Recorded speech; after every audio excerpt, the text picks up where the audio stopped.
Hi, this is a foreigner in the Philippines. Well, I'm going to tell you about one of the big differences of living in the Philippines as compared to perhaps living in a Western country, and that is ambient noise. Now, what am I calling ambient noise? Anything that's outside of your immediate area of enjoyment is, to me, ambient noise.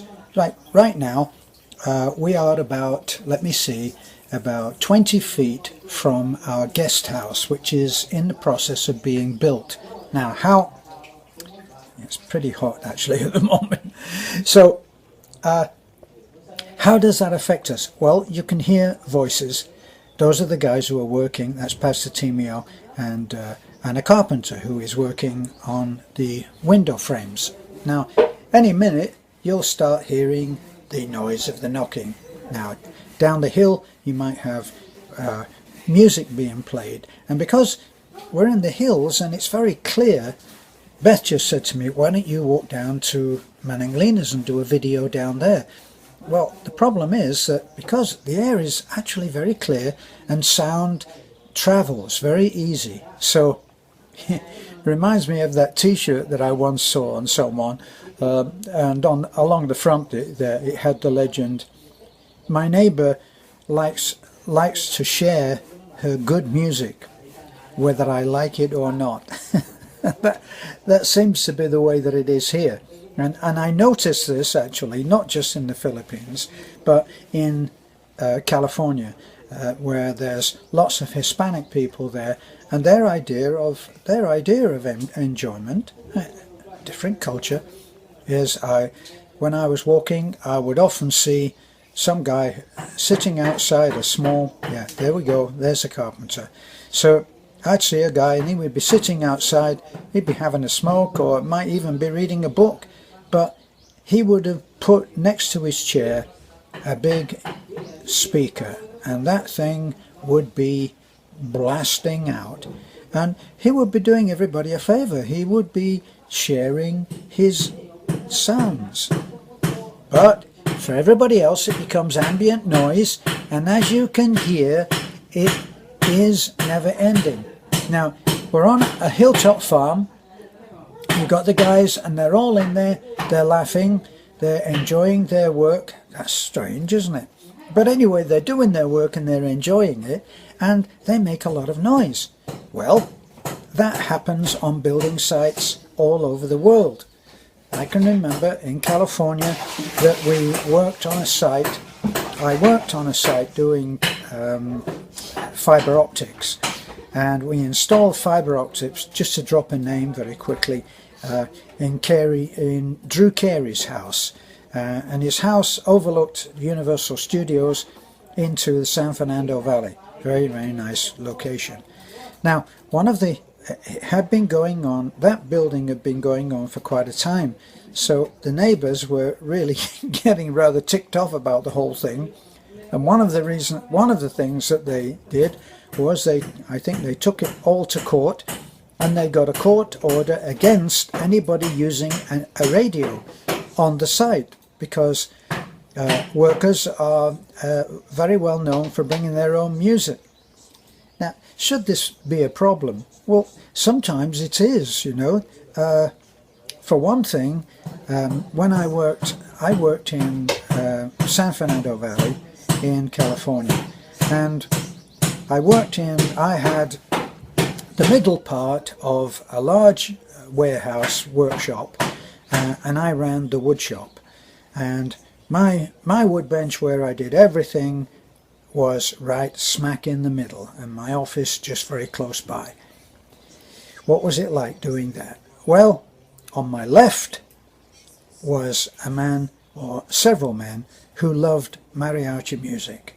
And mariachi music, when I spoke to him very tactfully and said, what's with the music, you know? And he said, mariachi music, it's the finest music in the world.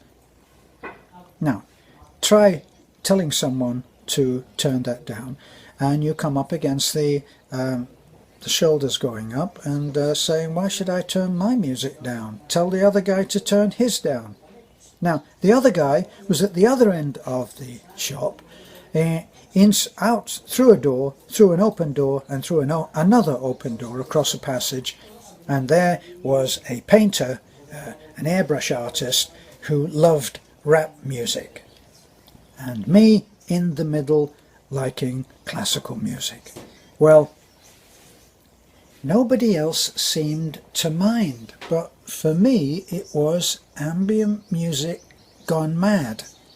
And sometimes what our subscribers complain about is the same thing, ambient music gone mad. Just when I'm in the middle of saying something, one of our, I think it's, how many roosters do we have now, Beth?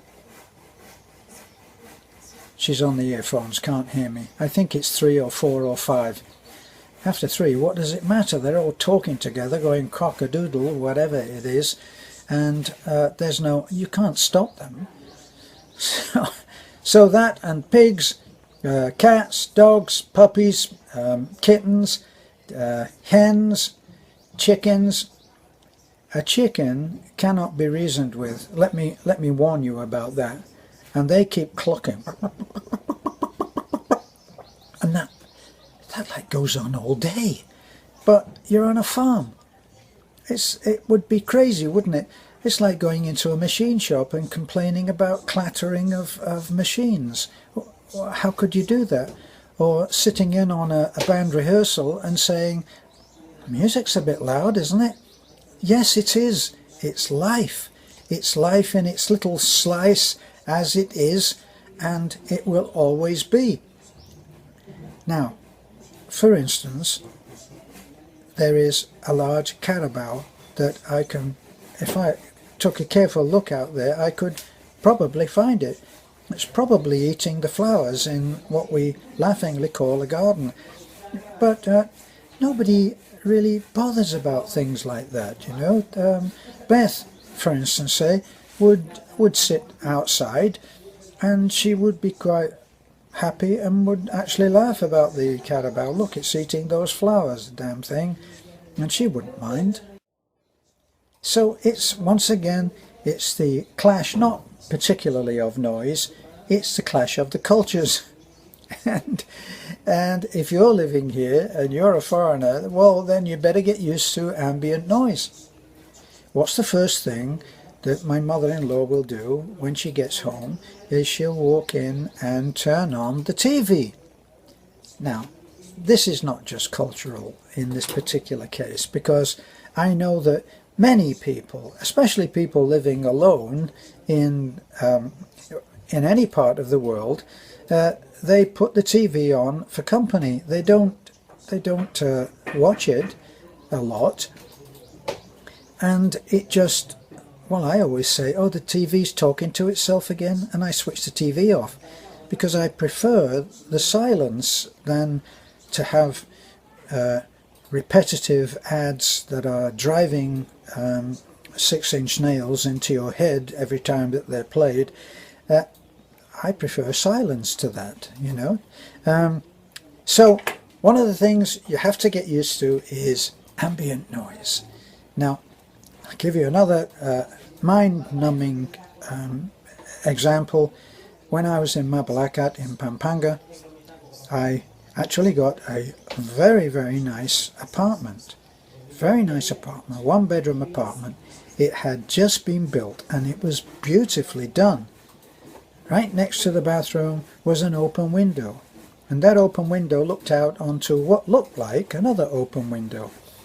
And right next to the apartment was an entire lives collection, people, everything going on right outside my window. Ambient noise. And it would go on, you know, on and off most of the day. I'd hear entire conversations, clattering, cooking pots, things being dropped, laughter, lives being lived. Welcome to the Philippines. So that's an issue that you might have to get used to, and it is one that comes up repeatedly from people when they're making comments on our channel. And they say, can't you get rid of the chickens? No. Can't you get rid of that man who's knocking right now? No, I want the windows built. That's it. And here's the funny thing, because my voice is a little bit on the low side now that now that I'm over 25, it doesn't carry as well as that hammer, which is hitting a steel nail and is all about treble. If you have a mixer on your stereo, it will have on it treble and bass and probably mid-range or some other designation, but it will have that, and you can adjust the sound to your ear. Now, the only way that I could adjust the sound of that hammer to my ear is to go far away, and that's not going to happen because I live here. So, ambient noise, culture difference, everything to complain about if you so choose. That's me on noise. I'll be talking to you again. This is a foreigner in the Philippines.